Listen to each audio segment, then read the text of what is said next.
இங்கே பள்ளியறை பூஜை இரவு ஒரு 9 மணிக்கு நடக்குது.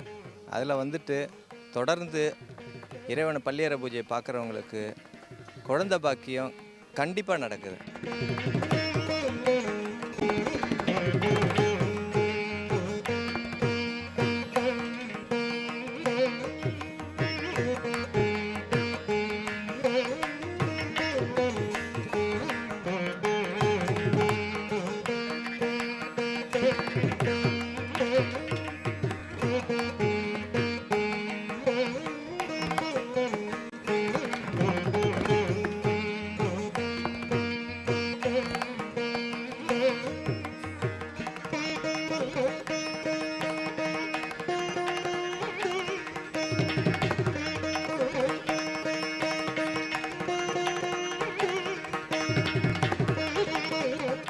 இப்போ இந்த திருக்கோயிலில் பஞ்சபாண்டவர்களில் ஒருவரான அர்ஜுனன், இந்த அர்ஜுனனுக்கு கிருஷ்ணன் சொன்னது, இந்த திருக்கோயிலுக்கு வந்தால் அத்தி தோஷம் அப்படிங்கிற ஒரு தோஷம் போயிடும். அத்தி தோஷம்னா என்னங்க? பிரம்மஹத்தி தோஷத்தை தான் சுருக்கமாக அத்தி தோஷம்னு சொல்லுவாங்க. அத்தி தோஷம், பிரம்மஹத்தி தோஷம் எப்படி வரும் உனக்கு? ஒரு உயிரை கொல்வதற்கு காரணமாக இருந்தால், தெய்வங்களே நல்லா தெரிஞ்சுக்கங்க, தெய்வங்களே இந்த பூமியில் சிவலிங்க வழிபாடு செய்வது பிரம்மஹத்தி தோஷம் போகிறதுக்காக. ஏற்கனவே நம்ம நிறைய சிவன் கோயிலில் பிரம்மஹத்தி தோஷம் போகிறதுக்கு சரியான வழி சொல்லியிருக்கோம். இப்போ சென்னையில் நமக்கு ரொம்ப ஈஸியாக போயிடலாம்.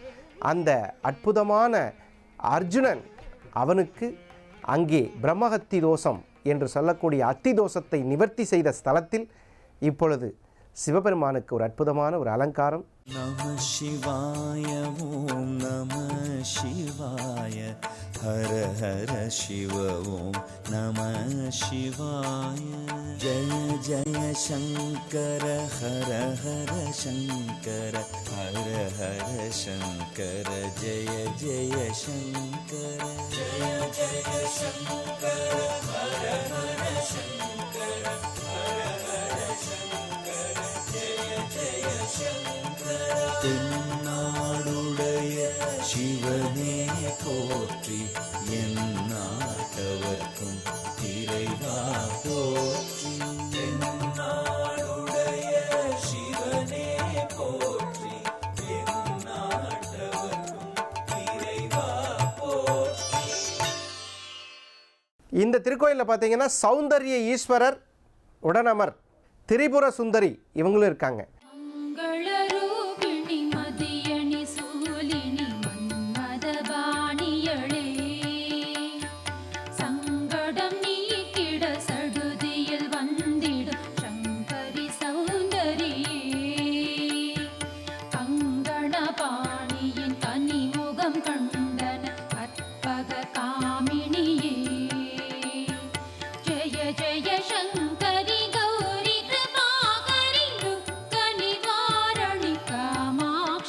குபேரனுடைய அபிஷேகம், குபேரனுக்கு ரொம்ப பிடிச்ச கலர் பச்சை கலர். குபேரனுடைய நட்சத்திரம் பூச நட்சத்திரம், குபேரனுடைய லக்னம் மீன லக்னம். பூச நட்சத்திரத்தன்று குபேரனை வணங்குறது ரொம்ப ரொம்ப நல்லது. அதே மாதிரி சர்ப்பதோஷங்கள் என்று சொல்லக்கூடிய ஆயில்ய நட்சத்திரத்தன்னைக்கு பண்ணுறது ரொம்ப ரொம்ப நல்லது. இப்போ இன்றைக்கி குபேரனுக்கு நடக்கக்கூடிய ஒரு அற்புதமான அபிஷேகம், அலங்காரம்.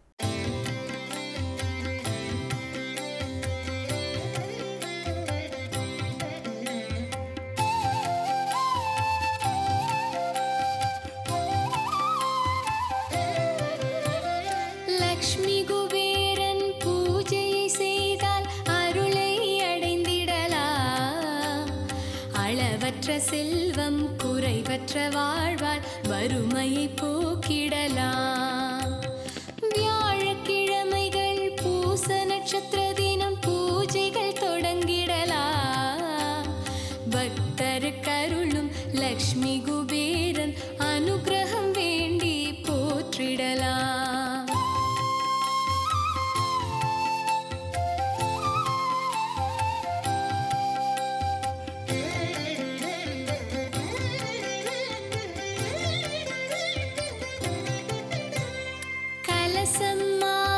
புஷ்பங்கள் யாவையும் கருத்துடன் சேர்த்திடலாம். அட்சதை தேங்காய் வெற்றிலை பாக்கு நவதானியம் வைத்திடலாம். தூபங்கள் தீபங்கள் நைவேத்தியங்களை காட்டியே மகிழ்ந்திடலாம். பக்தி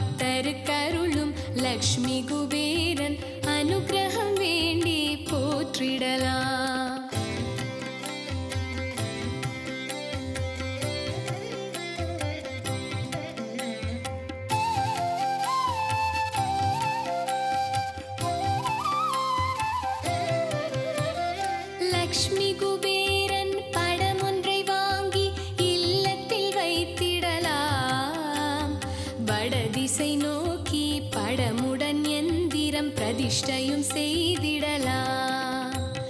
நெய் விளக்கேற்றி மாக்கோலத்தோடு பூஜைகள் துவங்கிடலாம். பக்தருக்கருளும் லக்ஷ்மி குபேரன் அனுக்கிரகம் வேண்டி போற்றிடலாம்.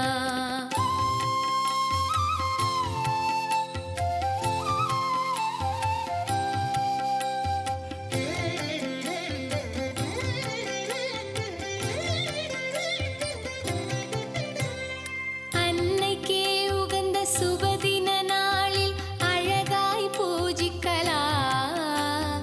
அழகிய மேடையில் லக்ஷ்மி குபேர எந்திரம் சார்த்திடலாம். கலசத்துள் நீரை நிரப்பிய மாவிலை தேங்காய் வைத்திடலாம். பக்தருக்கருளும் லக்ஷ்மி குபேரன் அனுக்கிரகம் வேண்டி போற்றிடலாம்.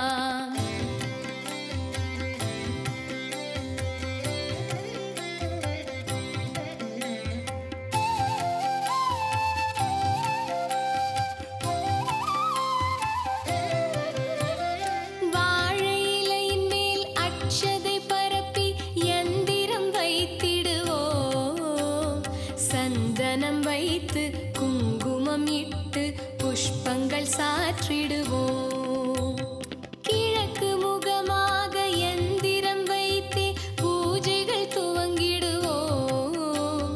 பக்தருக்கருளும் லக்ஷ்மி குபேரன் அனுக்கிரகம் வேண்டி போற்றிடுவோம்.